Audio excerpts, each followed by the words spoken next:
What's up guys, Mickle here, and in this video, we're going to be talking about one of the most controversial topics in the XRP community, which is whether or not this entire Ripple SEC case was staged. Guys, in this video, I want to talk about some reasons why a lot of very smart people in the XRP community think that this entire lawsuit was a stage to give XRP clarity, but I also want to give you guys the other side of the argument, let you guys know exactly why it might have not been staged, and what is happening right now in this case that could tell us that this thing was not staged. Guys, in this video, I want to talk about a couple different scenarios here, give you guys a good idea of what exactly is going on here, let you guys see both arguments so you guys can make up your decision for yourself. Guys, towards the end of this video, I also want to show you a very interesting release from Interledger. Interledger is doing some very interesting things to make XRP the standard for payments in our financial system. Guys, make sure to stick around till the end of the video to see that. You are not going to want to miss it. Like always, guys, your support means so much to this channel. If you want to see more videos just like this, make sure to hit the like and subscribe button down below and turn on bell notifications. These three simple things will go such a long way in helping this channel grow, and it really does mean so much to me. If you guys are ever looking for a good place to buy some XRP, make sure to check out the link for Uphold down in the description below. Uphold is a great exchange and my favorite place to buy and sell XRP. With that said though guys, let's jump right into the video and I hope you guys enjoy the content. Real quick guys, you do not want to miss out on the insane promotion MooMoo is running right now. If you sign up with MooMoo right now using the link in the description of this video, you could win up to 15 free stocks and your chance of winning a share of Tesla is actually doubled right now. You will also get $10 put directly into your account by MooMoo. And guys, MooMoo has some great features. They have advanced charting tools, a great way to visualize companies' financials, and even real-time level 2 market data. So guys, do not miss out on this promotion. Go get your free stocks, go get your $10, and sign up with MooMoo now using the link in the description of this video. So guys, let's jump right into it, and I think this is going to be very interesting for a lot of people because whether or not this entire case was staged or not is a very controversial topic in the XRP community. So first, I quickly want to give you guys a couple reasons why a lot of people in the community do think this case was staged, and one of the biggest reasons that leads people to this conclusion is the fact that a lot of different people at the SEC were meeting and talking about XRP, talking about how XRP was not a security prior to this case being dropped. This is a pretty interesting thing that we have seen throughout this entire case because it is pretty shocking that we have SEC officials going around and telling the public that different payment tokens like XRP are not securities, and then have the SEC do a complete 180 and go after the exact type of token the SEC had already stated was not a security. The fact that we have confirmation that SEC officials knew that payment tokens are not securities and that is the exact type of token that XRP is, well, I think this goes a long way in showing that the SEC is not completely incompetent. They know that XRP is not a security, and I think that is clear to them. But yet, despite all of this, the SEC still decided to bring this case. Another very interesting point often brought up when talking about this case being staged is the fact that a lot of different people in the crypto community, and especially on the regulatory front, was talking about the possibility of a case being launched against Ripple before the Ripple SEC case was made public. I think it's pretty interesting that so much attention was being focused on Ripple when there were so many different tokens out there that looked a lot more like securities. I think this is another very interesting sign that leads us to believe that this case was actually being planned for a long time. When you couple that with the fact that the SEC brought this case against the only company in the cryptocurrency industry that could possibly defend themselves against the SEC, well, it makes you really ask some questions of why the SEC would want to do this. The SEC was really just set on destroying crypto and wanted to get all of cryptocurrencies under their jurisdiction. It wouldn't make any sense for them to go after the only player in the industry that could defend themselves. It also wouldn't make sense for them to go after a token that the SEC already knew was not a security. They stated multiple times that payment tokens are not securities, and people at the SEC had already admitted that XRP is a payments token.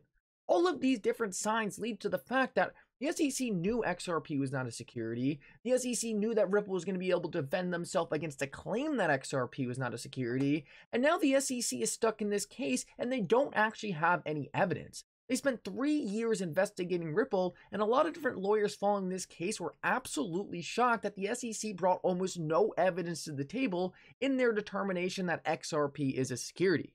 So when you couple all of these factors together, and then you take a look at the different people on Ripple's board of directors, which include multiple SEC officials, this makes a lot of people take a step back and say, hey, based on all these things we just talked about, does it really make any sense that the SEC went into this case and thought they could actually win? A lot of people will say no to that question. A lot of people say the SEC was never actually meant to win. And if the SEC was never meant to win, then what was the purpose of bringing this case? Well, these same people often say that the purpose of bringing this case was to create regulatory clarity. Congress is not doing its job, and they will not provide clarity for digital assets. Therefore, the only way to create rules for digital assets from this point on is through the courts. We need legal definitions made by judges on what is a security and what is not.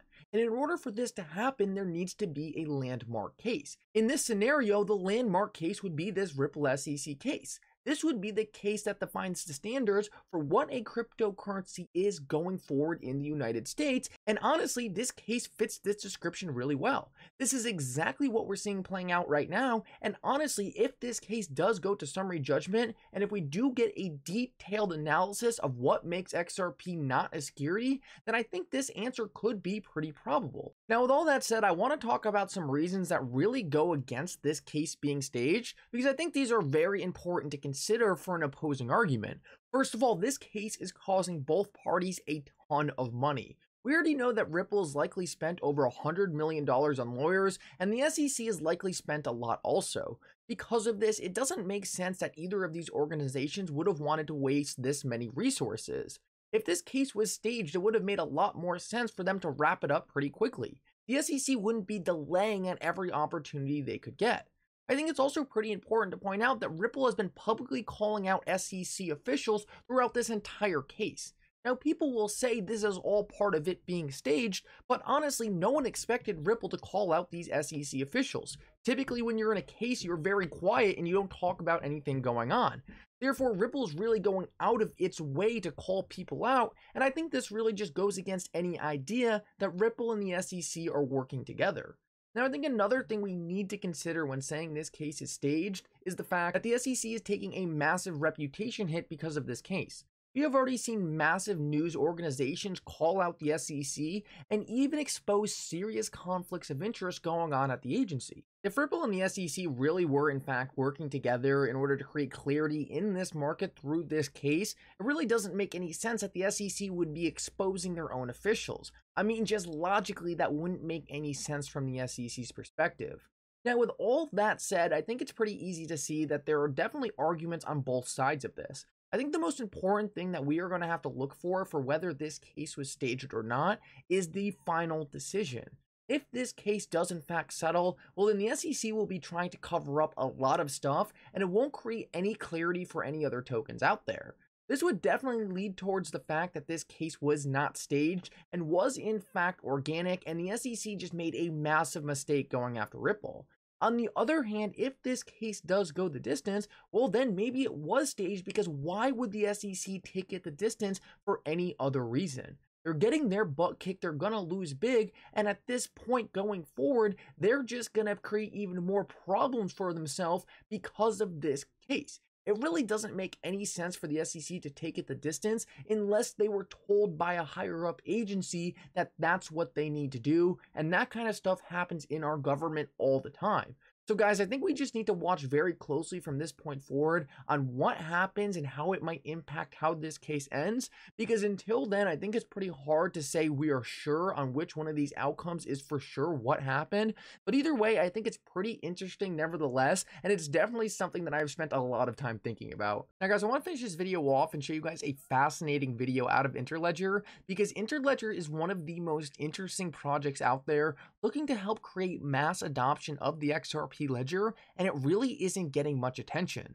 Well, I want to show you guys this clip because I think it will give you a much better idea of exactly what Interledger is, what they are trying to do, and how powerful it could be in creating mass adoption for the XRP ledger. Listen up closely to this. In our modern world, technology moves at light speed. But why has our financial infrastructure failed to keep up with the pace of change? The Interledger protocol was created to make sending money across the internet easy. We envisioned a payments network that acts as a bridge between anyone and the entire world. Today, when we send an email, we take it for granted that once we hit send, the email will appear in the recipient's inbox almost instantly. It doesn't matter if you're sending from one email provider to another. It works seamlessly in a matter of seconds, not days. The Interledger protocol is designed so you can send money as easily as you can send an email. It's a network that reflects our interconnected world, accessible to all, regardless of identity, geography, or income. One that's more inclusive, without minimum transaction amounts or costly transfer fees. The closed networks of the past keep people disconnected. Our mission is to bring our financial infrastructure into the 21st century and give everyone equal access to a global financial network. Email your digital bank or digital wallet provider and ask them to consider joining us to help make the world a more interconnected place. So guys, I thought that was a great video just explaining how important something like Interledger is. With so many different blockchains out there, there is going to need a protocol to help them all work together and create a seamless network of value. If you guys are worrying if this is going to replace something like XRP, guys, this just complements it, because at the end of the day, the fastest and the most efficient network is going to handle most of the payments, and guys, Interledger is just going to help it work more flawlessly. Anyway, guys, thank you so much for coming. I hope you enjoyed this update. If you did, make sure to like and subscribe. It really does mean so much. And for now, Mickle out.